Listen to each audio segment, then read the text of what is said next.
number one question that's been surveyed by Barna and other people is, if you could ask God any question, what would you ask him? And most people said, agreed, there's one question, and that's, why do you allow tragedy? Why would you allow tragedy to take place? You can go and shut the doors, the ushers, after that. No, come on in, Jimmy. We want you in, too. I said, shut the doors. He starts walking. Why did God allow this tragedy to happen? When Princess Diana died, this is going back a number of years, obviously, in an automobile, Philip Yancey got a phone call from a television producer. He says, can you appear on my show? He asked him, I want you to come on our show and I want you to explain why God allowed such a terrible accident to take place. Well, without thinking, he replied, could it have something to do with the guy being drunk, driving, going 9 miles an hour in a tunnel? How exactly was God involved? And so he began to go through his file there, and he found another article written by Ray Boom Boom Mancini, who was a boxer. And Ray had killed an opponent. He hit him with a hard right, killed a boxing. This guy was fighting, killed him. For Ray or Boom Boom Mancini, it changed him because it affected him the rest of his life. He said he could never, ever forget killing this man.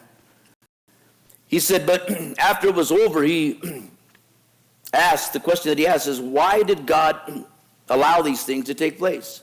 Why did God even do this? Later on, James Dobson, a lady wrote James Dobson, a young girl, she said, 4 years ago I was dating a man, I became pregnant, I was devastated. I asked God, why you allow this to happen to me? Susan Smith, this South Carolina mother who pushed her 2 sons into the lake to drown. Then she blamed a phantom carjacker for the deed. Wrote in her official confession, she said, I dropped to the lowest point when I allowed my children to go down that ramp into the water without me. I took off running. Oh God, what have I done? Why did you allow this to happen? Philip Yancey goes on, he just simply says, some people think these are a test of faith. Not at all. He says, to the contrary, I see them as spectacular demonstrations of human freedom exercised on a fallen planet. The things I just listed and the things we hear about today, they have nothing to do with God. God wasn't drunk when that person was killed. Someone gets drunk, they kill someone else, they kill a family to wipe out a family. So why did God allow this? Well, that man was drunk. That was nothing with God. But as we all live, we live long enough, there's things that happen that we don't have an answer for, but it's things that happen to us. They're not so bad when they're out there. They're bad enough. But when they happen to us as a family, to you personally, all of a sudden you're a little different. When it hits home, it's a little different. When someone, hey, God help them. God, give them strength. They'll get through it. Where's your faith, brother? But when it happens to you, and you have unexplainable tragedy and pain, you say, well, God, where are you? And people, like we're going to read in our verse about this woman who is bowed over, you can't help but look at that photo and be, she's bowed over and she's bent, and she's in church. We'll read about it in a moment. And people, they allow the circumstances of life to twist them. They allow them to twist their spirit. It handicaps their mind. Just because we don't have an answer doesn't mean there's not an answer. We just don't have it. And so what happens when we can't interpret the affairs of life, the things that happen to us, we have no answer for, other than blame God, and people do that, and then they blame God, they become twisted sometimes in their life. And then they begin to pull away from the very God who died for them. They begin to draw further away from God. I had one person years ago in our church, I'm not going to mention who he was, but tragedy happened in his family.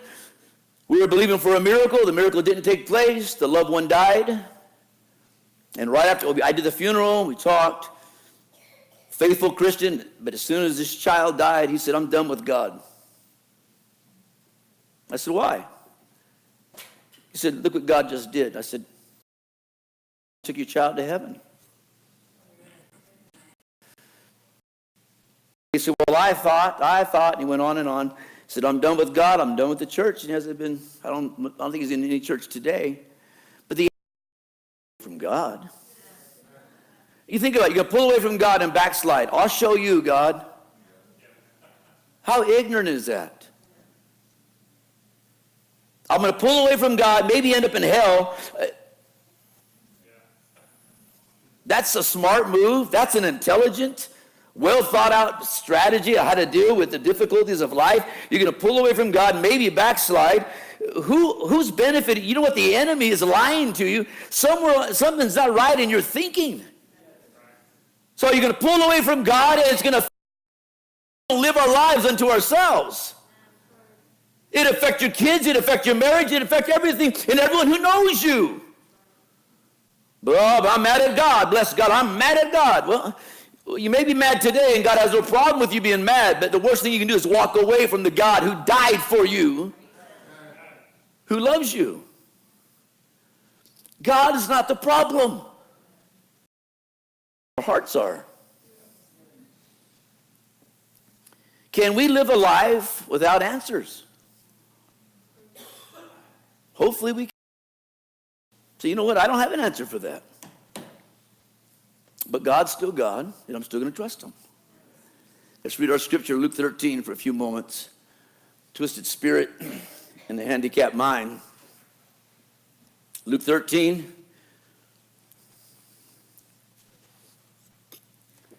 The Bible says, and he, talking about Jesus, and he was teaching one of the synagogues on the Sabbath. In one of the synagogues on the Sabbath. And behold, there was a woman which had a spirit of infirmity 18 years and was bowed together and could no wise lift herself. When Jesus saw her, he called her to him, and he said unto her, Woman, thou art loosed from thy infirmity. And he laid his hands on her, and immediately she was made straight and glorified God. Another version says he saw a woman who had a spirit. She had trouble for 18 years and was unable to stand up straight. And when Jesus saw her, he called her over and said, Dear woman, you are healed of your sickness. And then he touched her, and instantly she could stand straight. And she praised God. Woman, and we would immediately say there's something physically wrong, and we would leave it at that. Jesus looks at the woman, and he sees the spiritual problem that's linked sometimes to the physical problem. He doesn't say if you're physically disabled, he says there's a spirit.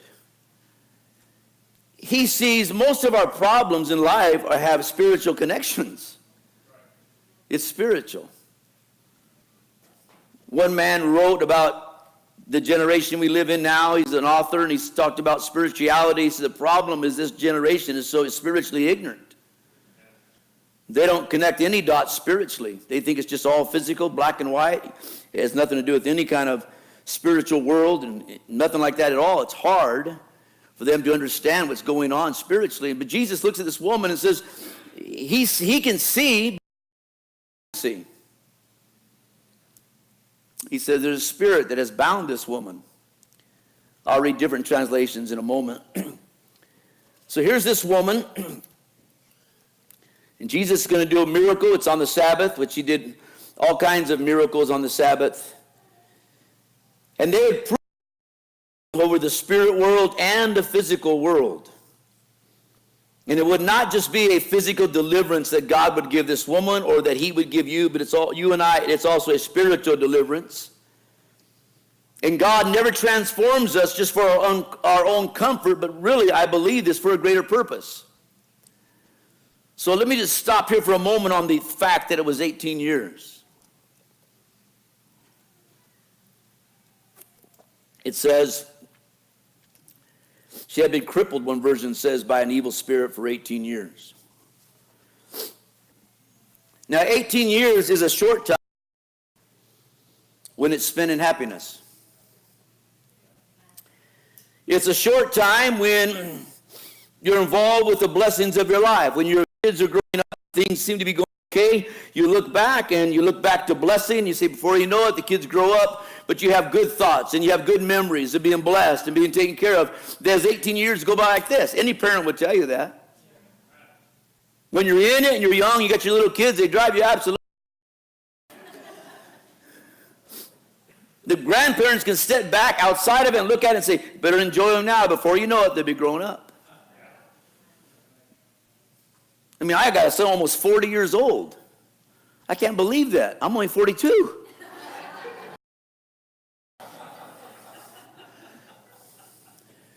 I got married to my wife. I was 12 years old. Signed away. She stole me. 18 years is a short time when you're accomplishing things you hope for. 18 years is a short time when you're maybe in church, surrounded by your family and all your loved ones. But likewise, 18 years can be a very long time when it's consumed with pain. 18 years can be a very long time when you have to struggle, and you have struggles in your own home. 18 years can be a long time when your body is racked with a disease, and you got your mind is being vexed by despair. 18 years is a very long time to be like this woman, always looking down at the ground. 18 years is a very long time to struggle with a mistake that changed your life, and you live with the guilt today. And you can't seem to shake it from your soul. 18 years is a long time, an awful long time to fight in an infected, wounded spirit or a broken spirit. And the Bible talks about having a broken spirit. Having a broken spirit is a very difficult way to live your life. And that's this woman. Here she is. And no doubt she probably could not walk normally. When I go down to Loma Linda, one of the places I go, there's all different diseases and stuff. You can't help but be there, and just when you sit there, all the different deformities and how they got to live their life, your heart goes out to them. Some can barely walk, some their kids are deformed, and just like your heart just goes, oh, Lord. You think you have some problems until you see the kids and the families and the loved ones, and you say, now wow. And no doubt this woman probably shuffled her feet. Her clothes aren't going to fit her normal. Her life is, no matter what she would do, and people don't always think this way, maybe, but everything she would do in her life would be difficult.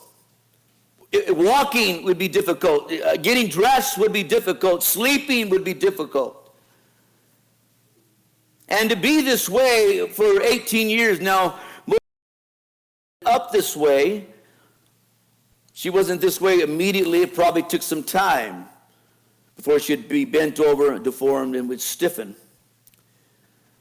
But really, the same thing can happen to people. She didn't wake up one day and she was this way. It probably took some time. And that's how it does when other people's lives, that as time goes on, there's things that can get in our spirit, can get in our life that begin to twist us. But not right away are we twisted, but as time goes on, we become a little bit more twisted. It's not immediate.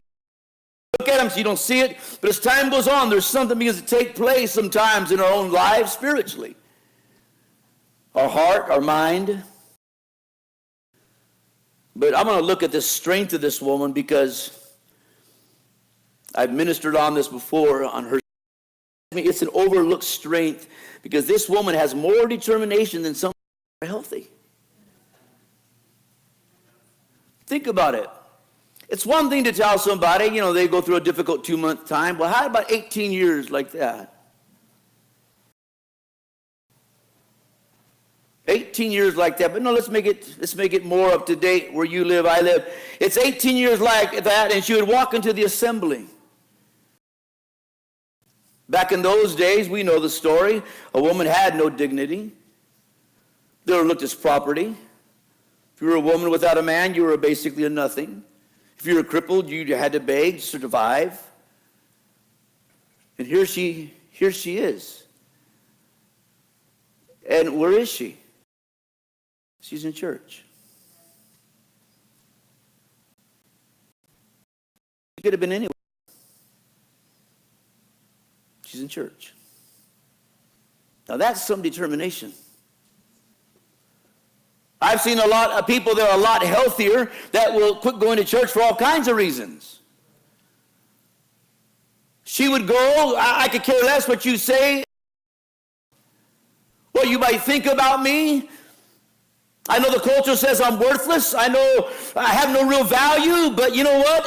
There was something inside of her that I believe that she had something about her life, inside of her, the faith in God somehow. Because Jesus says you're a daughter of Abraham. There's a promise in your life that's yet to be realized. And maybe she was holding on to the promises God gave Abraham, but somehow she's not, the bottom line is ain't nobody going to stop this woman. Put yourself in her shoes. I'll tell you what we would do. Well, number one, we probably wouldn't come and say, I'm just too embarrassed. Look how I look.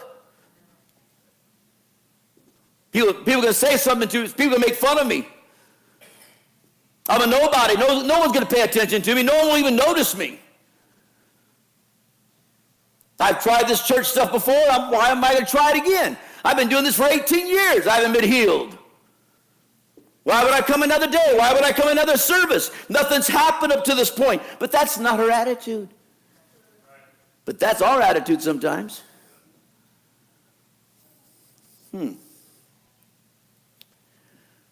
So she comes, which is remarkable.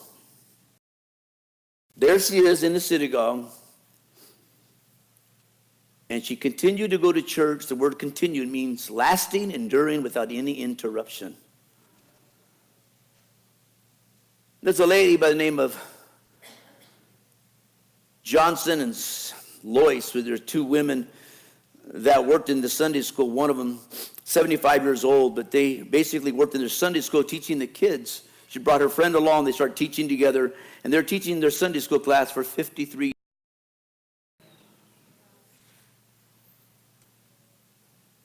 53 years. We'd be great if we can get someone to do it for 3 months. 3 months like the cross. Just 12 weeks. 12 weeks. Can you do nursery? Oh. I didn't say, could you die? I just asked you, could you do nursery?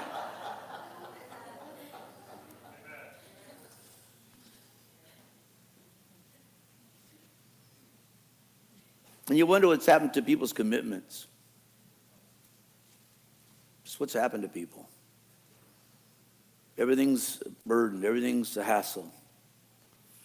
And we make it so, sometimes you get so fed up, you don't even want to ask somebody to do nothing anymore.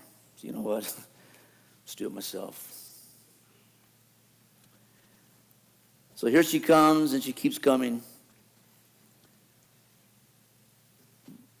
A pastor writes about the summer. I'll read it to you. Summer is, it's great. People love the summer. I love the summer, he says, for a good reason. School's out, lake's close by, time off sometimes, gather with friends and family. Seems like the perfect time of year. All except one little thing that corresponds to summer, and that's skipping church. Growing up, my family was never big on vacations. We did not have a boat.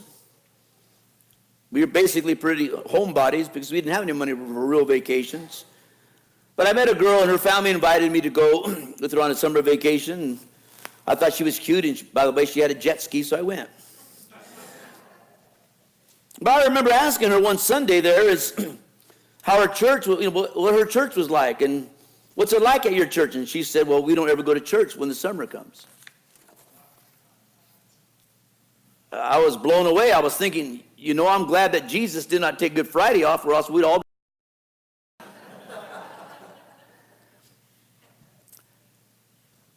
But I just want a few church members just to stop and think about what absence from your own church, what it means.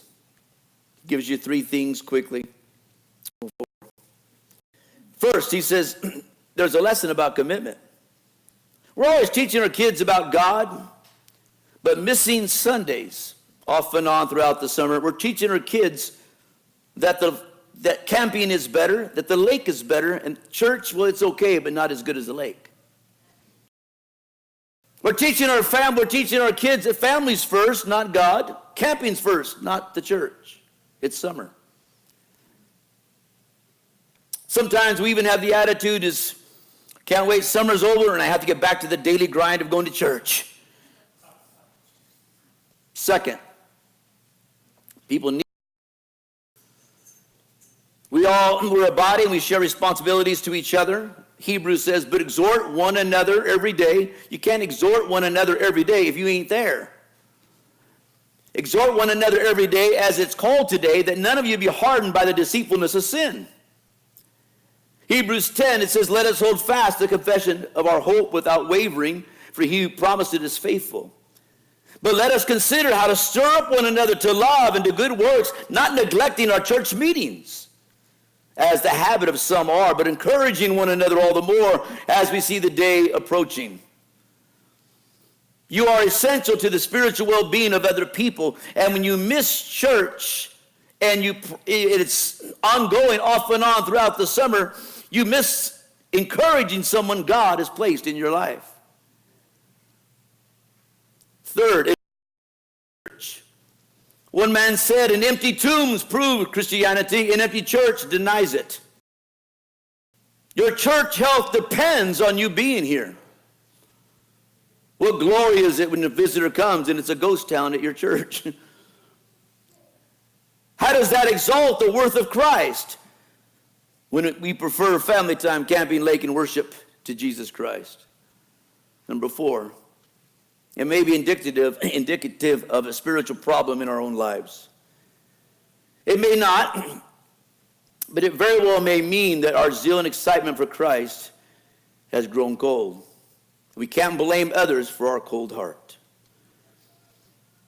Ken Hughes writes, and he says it like this: one of the most elementary levels, we do not have to go to church to be a Christian.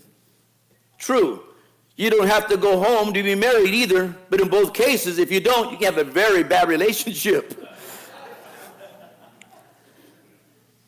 Revelation, Jesus said, but I have this one complaint against you. You don't love me or each other like you used to. And then the 5th, he says, I'm going to tell you a dirty little secret that Christians won't confess. A dirty little secret. How many people want to hear a dirty?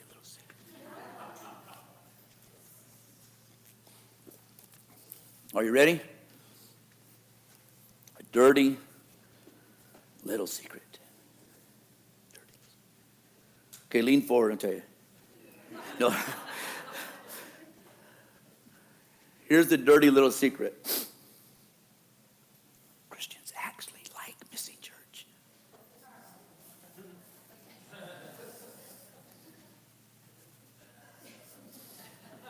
But they won't say that. They actually like missing church. They won't ever acknowledge it, but the average church goer actually enjoys missing church. And you're so quiet. We all need some time of rest, absolutely, but to turn into selfward focus only during the summer.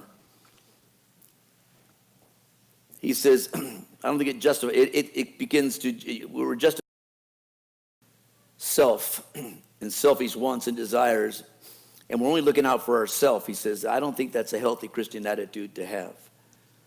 Absence can make the heart grow fonder, but continued absence can quickly ruin any relationship.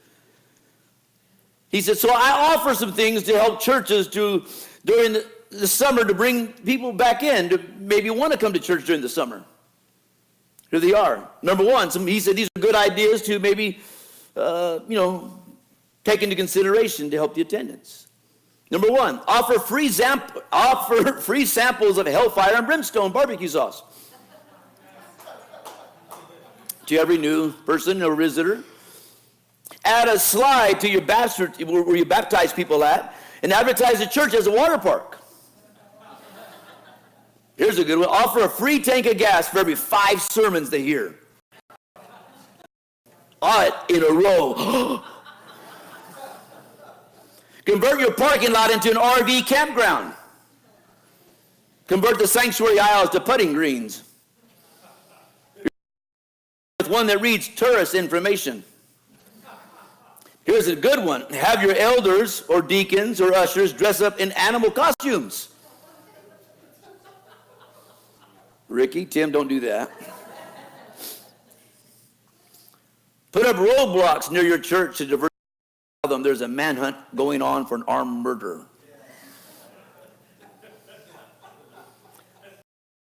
He said the number one way to boost church attendance during the summer, he says, be there yourself.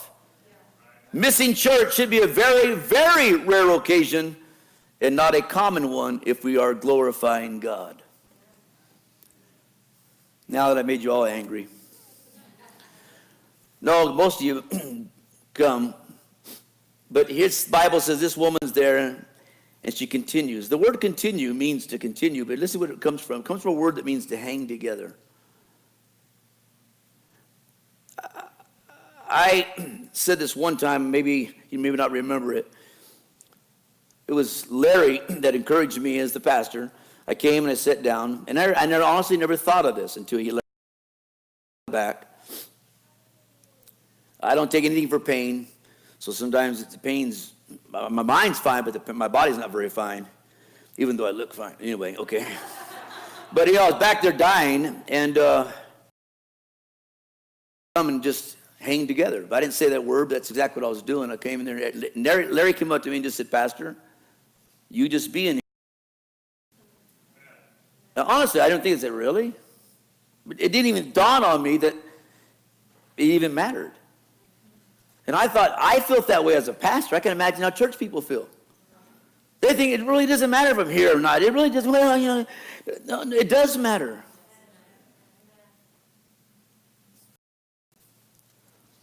So, to hang together. When we come to church, you know what we're doing? We're hanging together. Now, I gave the analogy before, and I'll give it again just very quickly. It's like being in a fight in a boxing ring, and you're fighting for your spiritual lives. You're fighting against what you can, and the bell rings, and you get your rest period, and you go back to the corner, and the guy touches you, puts the ice on you, does all that. We come here, we're in the corner. We're in the corner, touching each other, hugging each other, get ready to go back out there. We may be all beat up, and say, you're getting the best of them. Well, who's getting the best of me? Someone's out there killing me. But we're in the corner, and then the bell rings again. We tap each other, hug each other, and there we go again. We're hanging together. And it's such a beautiful thing. Even feel good, we may not want to encourage anybody, but just saying hi, touching someone, good to see you, I'm glad you're here. All those small things add up and make a difference in our lives. And you make a difference in someone else's life. Now, man,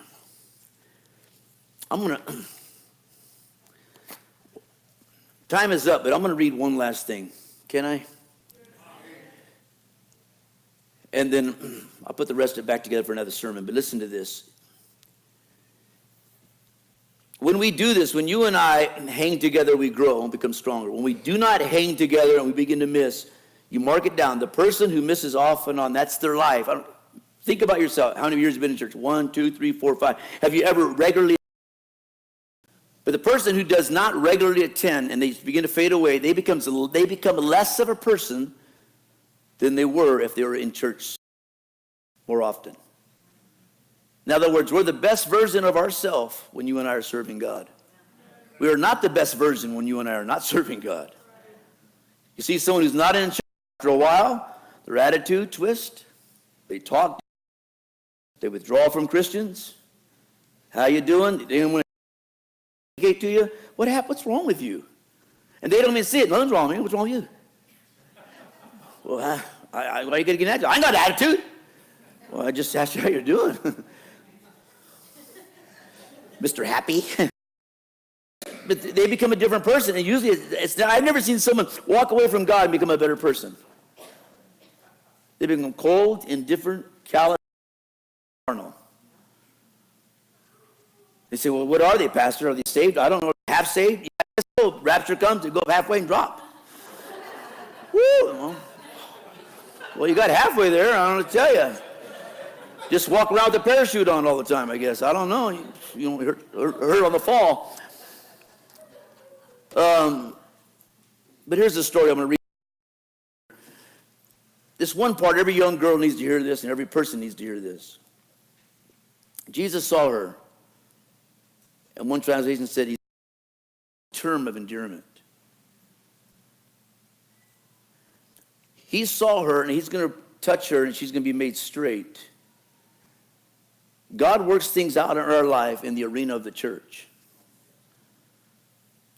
We straighten some things out in our spirit, our life, in the church. By coming to church, getting preached to.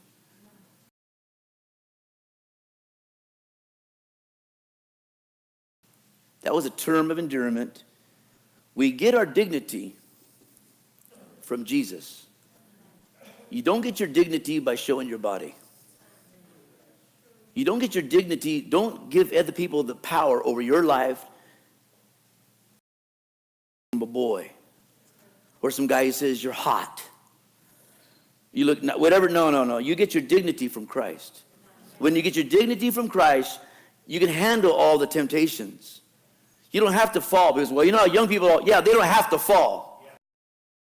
You know how young people are not going to fall. They're going to wait to get married and have a child. Can you say amen? That's ideal. I know people make mistakes and there's grace, absolutely. But ideally for a young man or for a young woman, our dignity does not come from the world. It does not come from money. It comes from Christ. Oh, what do you have? Well, I don't have much, but I got Christ. I got Jesus Christ. That's my dignity. So let me read this. Yeah, I'm going to close. This was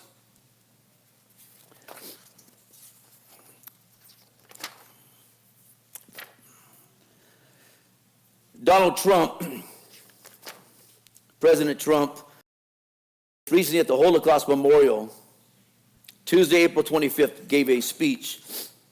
And we know we all got matters. You couldn't put this together if you had to. But listen what he said. I'm just reading a part of it because there's one part of it I was listening to on the radio and one part to me was very moving, and I thought about this verse. Let me read only in part. He says, so today we remember 6 million Jewish men and women and children whose lives and dreams were stolen from the earth. We remember the millions of other innocent victims the Nazis so brutally targeted and so brutally killed. We remember the survivors who bore more than we can even imagine. We remember the hatred and the evil that sought to extinguish human life, dignity, and freedom. But we also remember the light that shone through the darkness. We remember sisters and brothers who gave everything to those they loved.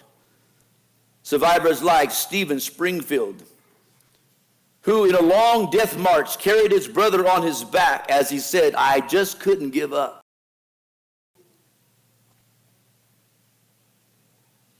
He continues, he said, I want to close with a story that's enshrined at the museum that captures the moment of liberation, the final days of the war. It is a story about a young girl named Gerda Klein, young Jewish woman from Poland. Gerda's family was murdered by the Nazis. She spent 3 years in prison in labor camps. The last 4 months of the war, she was on a terror At the end, on the eve of the 21st birthday, her hair had all lost its color, and she weighed only 68 pounds. Yet she thought she had the will to live another day, but it was tough. Gerda recalled that moment when she realized the long had finally arrived. She saw a car coming towards her. Many cars had driven up before, but this one was different. On its hood, in place of the swastika, was a bright, beautiful white star. 2 American soldiers got out and walked over to her. The first thing Gerda said was what we had been trained to say: "We are Jewish. We are Jewish." And so Gerda said to the soldiers, "We are Jewish. I am Jewish. I am." And he said to her, "So am I." She said it was a beautiful moment after such darkness and so much evil. As Gerda took the soldier to see the American did something that she had long forgotten to even expect from a human being. He opened the door for her. In Gerda's words, at that moment, that was the moment of restoration of humanity, humanness, dignity, and of my freedom. The story doesn't end there, because that soldier that liberated her, she said, he opened not only the door for me, but the door to my life and to my future. A year later, that soldier married her. And now Gerda has spent the rest of her life telling the world about what happened. Such a simple thing, opening the door. She said, that moment, something happened here. I want you to bow your heads this morning.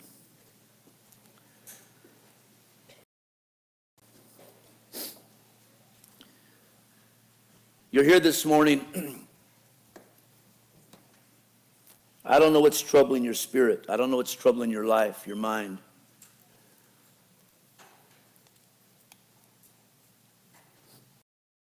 Here, you see, Pastor, I'm a Christian, but I recognize that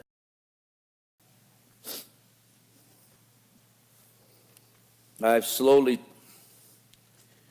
because maybe it's circumstances, maybe because of pain, you've slowly allowed yourself to become a little twisted, or maybe just your mind has been handicapped by what you're facing, what you're dealing with.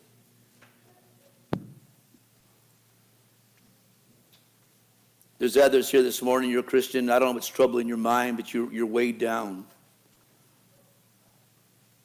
You're unhappy. Don't forget you have an enemy, and Jesus looks at this woman, he says, it's more than physical, it's spiritual. In a moment, I want to open the altars. We're going to come. Jesus said, where 2 or 3 are gathered, there am I in the midst. We're going to come and kneel before God in his presence. And whatever is troubling our souls, we can lay out to God. We don't have to allow ourselves. We have to fight against this, anything that would want to twist us and make us happy and just say, no, I'm not going to give in to that. The strength of this woman, there was nothing and no one that would stop her for being in the house of God. No matter how she looked, no matter what people thought of her. When Jesus said, dear woman, I guarantee you that was a moment of freedom. You're here this morning, you're a Christian, and say, you know what, Pastor, God is speaking to me. Why don't you just raise your hand quickly? For whatever reasons, yes, yes, yes, yes, yes, yes, yes, yes, yes, yes. Some of you just need to stop for a moment and look at your life. You're slowly drifting. You're doing things you said you'd never do. You come to the altar and you say, God, just help me get back in. Help me to get close to you again. I need you to help me. I'm weak.